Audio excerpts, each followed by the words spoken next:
मित्रों नमस्कार, कैसे हैं आप।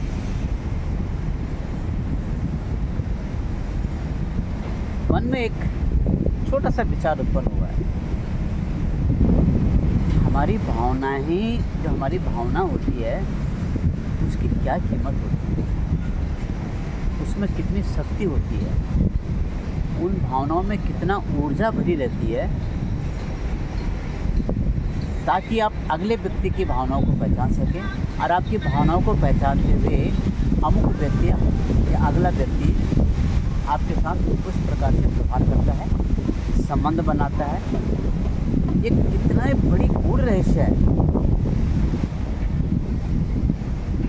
तो ऐसे ही भावनाओं के बारे में एक कहानी मुझे याद आती है जो हमने सुना है कहीं से। हुआ ये कि काशी विश्वनाथ में गंगा जी के किनारे सुबह के टाइम पे एक ब्राह्मण एक तांबे का लोटा लेके गंगा से जल उसमें भरते हैं और उस जल को दोनों हाथों से हथेली से ऐसे गिराते हुए ज़मीन में ही और सूर्य भगवान को जल चढ़ा रहे होते हैं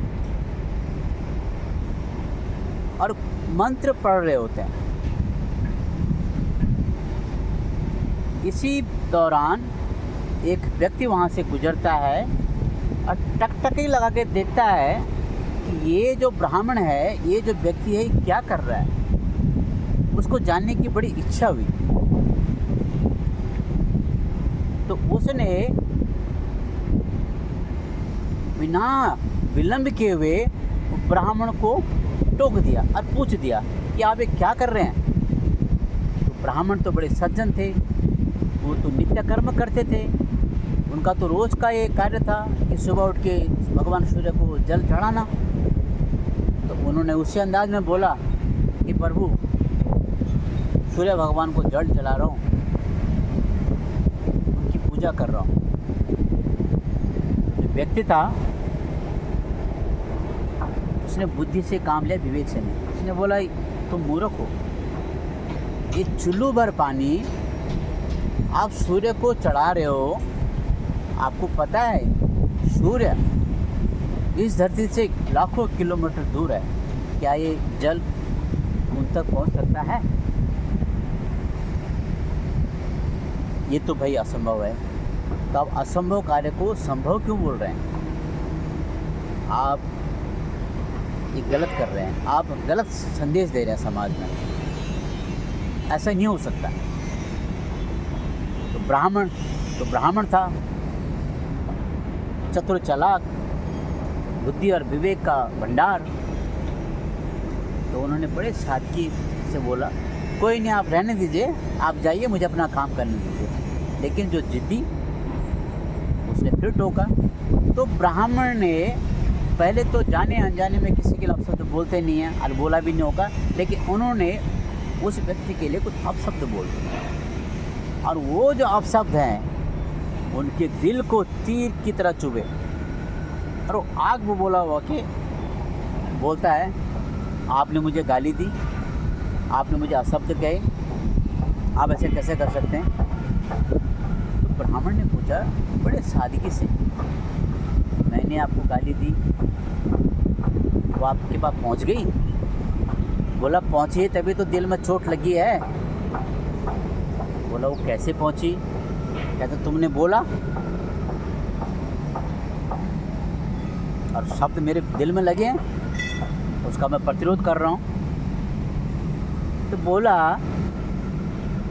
जब तूने मेरे शब्दों को देखा नहीं, कैसा रंग है, कैसा रूप है, छोटे हैं, बड़े हैं, और मैंने केवल बोला और तूने सुना, और सुनने के बाद वो तेरे दिल पे लगी और उसकी प्रतिक्रिया आई है, तू मेरे से लड़ रहा है। बस इसी में आपका उत्तर है जो आप मेरे को पूछ रहे थे कि सूर्य भगवान, सूर्य तो इतने दूर हैं, भगवान ने बोला ना, सूर्य तो इतने दूर हैं, उन तक ये पानी और ये जो मंत्र पढ़ रहे हैं उनके पास कैसे पहुँचेगा। बोला ऐसे ही पहुँचे हैं जैसे मेरे गाली आपके दिल तक पहुँचे हैं, आपके कानों तक सुनाई दे रहे हैं। इसी प्रकार से जो मेरे मुख से जो मंत्र हैं जो मंत्र की ध्वनि है भगवान सूर्य के पास पहुंच रही है और वो मेरी पूजा को स्वीकार कर रहे हैं। और ये जल है, ये जल ही उन तक पहुंच रहा है और वो मेरी साधना को स्वीकार कर रहे हैं। तो मित्रों, ये होती है भावना। आप जिस भाव से जिसको देखोगे, जिस भाव से जिसको पुकारोगे, जिस भाव से जिसको समझोगे, उसी भाव से आपको सब कुछ मिलेगा।